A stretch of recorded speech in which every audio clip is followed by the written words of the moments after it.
خلي بالك يا ابو صلاح، الجلسه دي لو اتسربت للاعلام هتبقى في مأزق. ليه يا عم؟ احنا بنقنعه يروح الزمالك؟ مش كده بالظبط، بس انت فاهم يعني ايه ابو صلاح يروح يلعب في السعوديه؟ اه طبعا، انت فاكرني جاهل ولا ايه؟ طب قول لي كده يعني ايه؟ يعني راجل خد الفيزا مستريح وجاله عقد عمل لغايه البيت، وكلها سنتين ثلاثه يكون فيها نفسه ويرجع مصر يعيش ملك. يا سلام. طبعا. يعني انت عارف الريال وصل كام دلوقتي؟ ريال ايه بس يا عم، ما تفوق بقى. انت كمان هتعمل زي الجماعه اياها. جماعه ايه؟ الجماعه اللي بتقول لك ان خلاص مصر دخلت البايرك، دولار هينزل والريال هيطلع. ايوه، واتلتيكو مدريد يهبط، صح؟ شكلك مش متابع سياسه ولا فاهم يعني ايه بايركس. بايركس، مش دي الحلقه اللي ابوك جابها لامك في الفرش بتاعه؟ انا اقسم بالله قلت انك جاهل وما ينفعش تقعد معانا قعده الكبار دي. سيبك منه بس يا ابو صلاح، انت مش لازم تروح الخليج. بالظبط، هو ده اللي انا عايز اقوله من الصبح. امال كنت خايف من ايه؟ ما تتكلم كده واقنعه معايا. ما ينفعش تسيب ليفربول يا صلاح. ايوه ما ينفعش، خلي بالك عنده اسباب مقنعه جدا. ايوه ما ينفعش يا عم، اصل انا عامله كابتن الجوله دي في الفانتازي والديدلاين قفل خلاص، فهيخسرني النقط.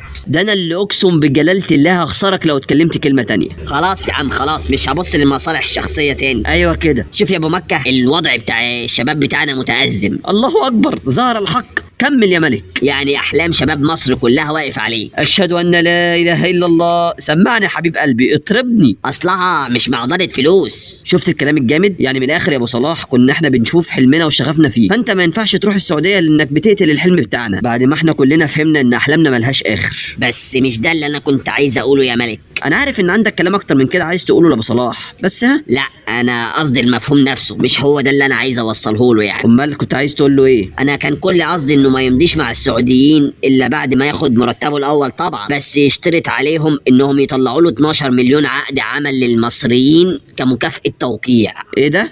ايه رايك في دماغ اخوك يا ملك؟ وريها لي كده دماغك دي. لا مش لدرجه انك تبوس دماغي يعني. كمل يا ابو مكه. كنت هتمضي معاهم على كام بقى؟